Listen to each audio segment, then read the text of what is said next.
Okay, let's dive right into this explainer. We've got a massive question to tackle today about the absolute breakneck speed of AI development happening right now in August 2026. Honestly, it feels like we're watching a sci-fi documentary play out in real time. For years, AI has been totally boxed in, stuck on servers, generating text, and spitting out code on our screens. But you know what? That era of screen-bound AI is rapidly coming to an end. Today, we're mapping out exactly how these digital minds are packing their bags and preparing to walk, drive, and literally discover things right alongside us. Now, there is a soaring, almost infectious optimism around digital intelligence right now. Take a look at this quote from Demis Hassabis, the CEO of Google DeepMind. It really hits the nail on the head regarding the ultimate mission driving modern research, building these systems responsibly so they actually benefit humanity. We're looking at a future where artificial general intelligence, or AGI, could drive one of the most massive transformations in human history. But that brings us to the core of what we're unpacking today. What actually happens when that intelligence escapes the screen? If these systems are going to revolutionize heavy industries, transform healthcare, and change our daily routines, they absolutely cannot just be chatbots anymore. They have to step out into the messy, unpredictable physical reality that we live in. So, let's get into Section 1, the AI intelligence explosion, focusing on what is actually existing today. To get an AI to safely navigate a city street, it needs a huge foundation of digital comprehension first, and we've made a colossal leap here. Think back to the 1960s ELIZA chatbot, a super rigid system, hard-coded rules, totally restricted multiple personalities. Fast forward to 2026, and our foundation models are dynamic, agentic systems. They are multimodal, meaning they process text, video, and audio all at the exact same time to reason and orchestrate really complex tasks. Just to put the sheer scale of this explosion into perspective, open-weight AI models have just hit a mind-boggling 2.8 trillion parameters. 2.8 trillion. This represents an unprecedented level of computational power and data processing that's just out there in the wild now. It's empowering developers everywhere to build incredibly sophisticated, high-performance applications. If you trace DeepMind's breakthroughs, you can see exactly how we got here. Back in 2015, AlphaGo mastered a complex board game just by observing pixels. Then in 2020, AlphaFold sparked a total revolution in biology by accurately predicting 3D protein structures. And now, in 2026, we have Gemini Robotics 2, which is an intelligence layer built specifically for physical interaction. It's a clear straight line from digital games to biological simulation right into physical reality. Which brings us to Section 2, the era of physical AI. Let's look at what's currently in development. The crucial takeaway here is that physical AI isn't just a brain in a jar. It fundamentally requires embodiment.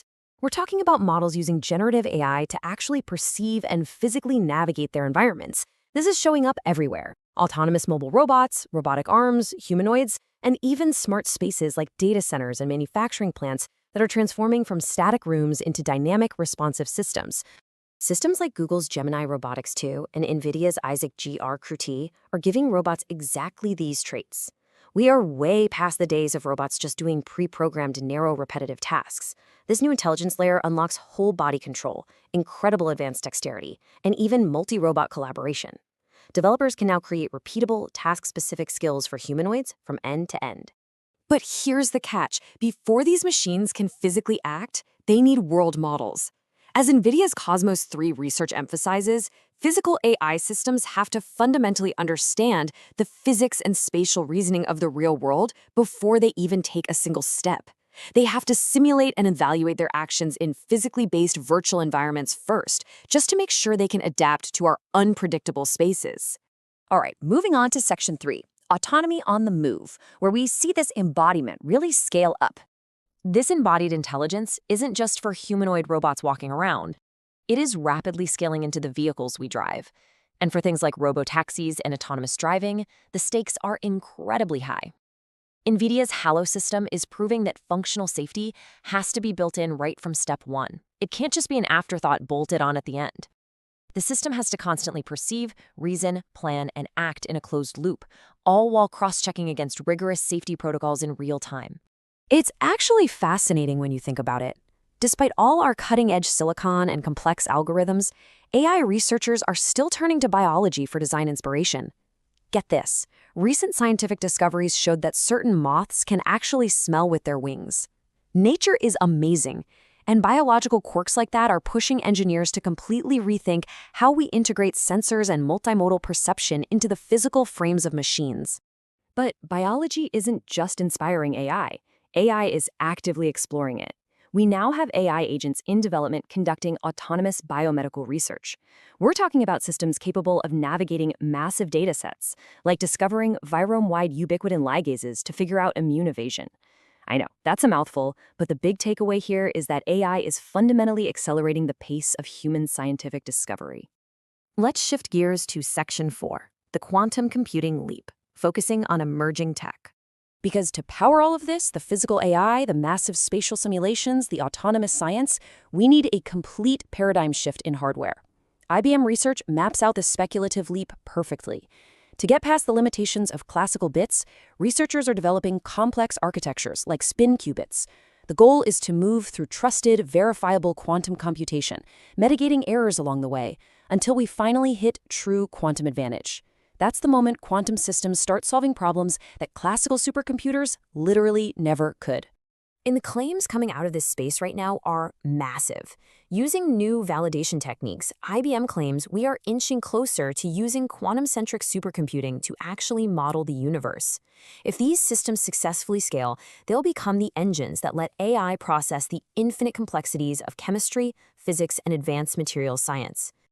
All right, Section 5, the ethics of tomorrow. Let's look at the current hurdles. Before we get completely swept away by the sci-fi optimism of quantum mechanics and humanoid robots, we definitely need a reality check on the ethical challenges happening right now. Impartially looking at the current developments, there is some major friction. We're seeing huge copyright and IP lawsuits, for instance, Apple suing OpenAI over alleged data stealing. We're also facing the very real threat of AI hyperscaling digital inequality. And looming over all of this is the fundamental challenge of frontier AI safety, ensuring these highly capable models remain aligned with human values. As highlighted in IEEE Spectrum by researchers like Siobhan Day-Grady, who launched the first AI Research Institute at an HBCU, making sure everyone is AI literate is absolutely critical. The next great digital divide isn't going to be about who has an internet connection. It's about who gets to build, who gets to govern, and who actually gets to economically benefit from these intelligent systems. So I'll leave you with this thought to chew on. As these systems finally escape the screen, as humanoid robots learn to navigate our living rooms, and as autonomous agents start reasoning and discovering totally on their own at the frontiers of quantum science, what exactly is humanity's ultimate role? What's left for us to do? It's a question we all need to be asking ourselves as we watch the future unfold right in front of us.